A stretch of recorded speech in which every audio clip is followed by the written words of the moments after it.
And we are back. What's up, everyone? I'm Nick. This is Swiftful Thinking. Don't forget to hit the subscribe button. And in this quick little video, we're going to look at the tap gesture in SwiftUI. So the tap gesture is essentially the same thing as adding a button into your app, except instead of being a full button with full button features, it is just a tap. So we're going to look at these slight differences and just how easy it is to add a tap gesture. We're then going to follow it up with how we can customize the tap gesture, so we could do like a double tap or a triple tap as well. But overall, this is going to be a fairly easy and straightforward video, and I'm including it in this course because as we start building apps, a lot of times where you might want to put a button, it's actually just easier to use a tap gesture. So I'm going to show you guys that, and then I'm very interested to hear in the comments what you guys think of the tap gesture. Because a lot of SwiftUI developers are starting to migrate from, instead of including buttons, they're starting to only include tap gestures.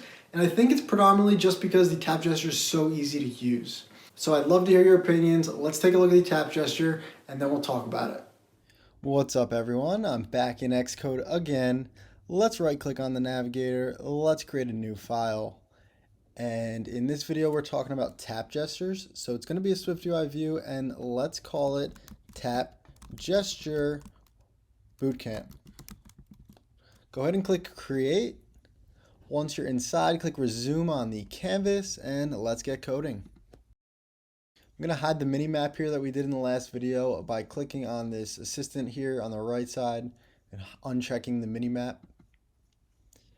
And this will be a pretty simple video, but let's get it set up first. Let's add a very simple VStack to our screen. Let's give that VStack some spacing. Let's give it maybe 40. Let's add a rounded rectangle with a corner radius of maybe 25. Let's give it a dot frame with a height of 200. Below it, let's add a button. So we've done this in a previous video. We'll add button, open the parentheses, and let's use the action and label. For the action, we'll press enter but leave it blank for now. And right now it just says button, but let's format this text a little bit. So let's make this dot font maybe headline. Let's make dot foreground color, we'll do white. Let's do dot background, and we will add color dot blue.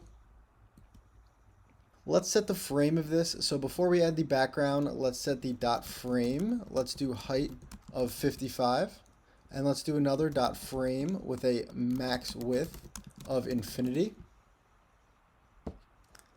Let's, after the background, give it a corner radius of 25 to match our rectangle corner radius.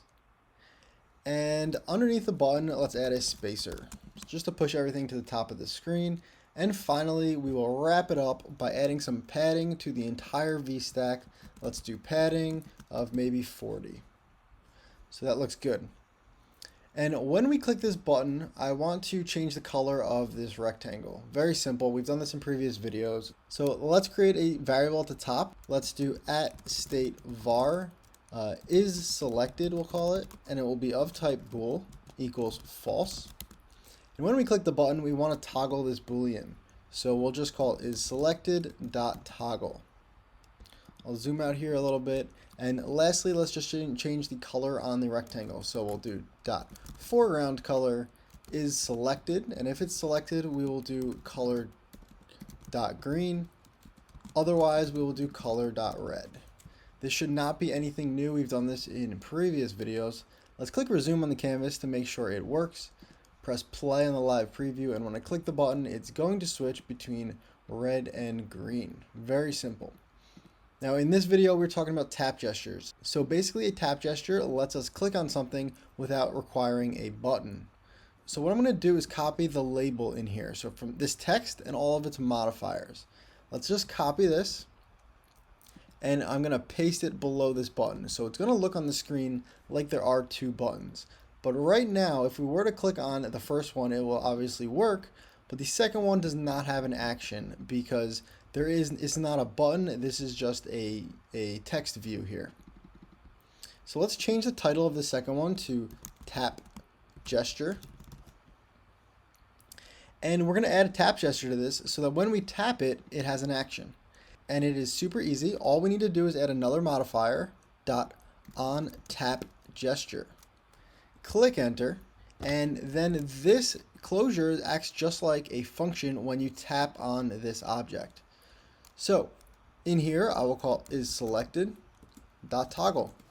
The same thing we did for the button, but we're doing it for a tap gesture now. Let's click resume on the canvas. When I click the button, it obviously works, and when I tap on the tap gesture, it also works. So I want to point out here some of the differences, and there's not many differences, but on the button, when you are clicking and pressing down on the button, it has this nice highlighted state. And if you click and press down on the tap gesture, it does not have that highlighted state here. So if I click and hold right here, you can see how it's highlighted. But if I click and hold on the tap gesture, it does not highlight. It's a very subtle difference. Most users probably wouldn't even notice it, but as a developer, you should be aware. And then secondly, obviously, the actual code looks very different.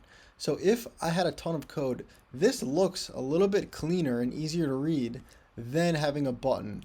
And I've been seeing a lot of developers start using tap gestures more and more over buttons just because of how much easier and cleaner it is to add, right? You could just type this in and quickly add a tap gesture rather than having to make this whole button. But both work, and you'll probably end up using both in your apps. The main difference again is just that highlighted state. Some people prefer that if it's a big button like this and a user clicks on it, they should be notified that it's being clicked on. So the highlighted state is very handy for that. Whereas the tap gesture, you're not really sure if it's being clicked on. But some buttons in your app that are like maybe small navigation bar buttons, it doesn't really matter if it's going to be highlighted because it's so small that users won't even be able to tell the difference. So very quickly, button, tap gesture, and we can customize this tap gesture a little bit. So I'm going to highlight this on tap gesture and comment it out. And I'm going to add one more modifier. I'm going to type in tap gesture again. And this time I'm going to use the onTapGesture with a count and perform completion. Let's hit enter on that. And the count is exactly what you are expecting. It is the number of times we need to tap on this before the action to work. So I'm going to press 2 here. And then in the perform, what we're going to do is selected dot toggle. So for example, on Instagram, if you double tap a picture, it likes the picture. And all you would need to do in your code is to add this count of 2 so that now if we double tap on this, it performs an action. So if I click once on the tap gesture right now, nothing is going to happen. If I click twice and I double tap, it will change.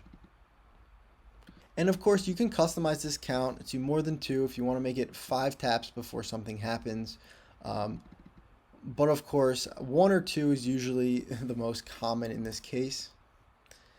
So that's it for this video. This was a quick one. I just wanted to introduce you guys to the onTapGesture because a lot of times as we start building apps, I'm going to use tap gestures instead of buttons, although buttons are still definitely relevant.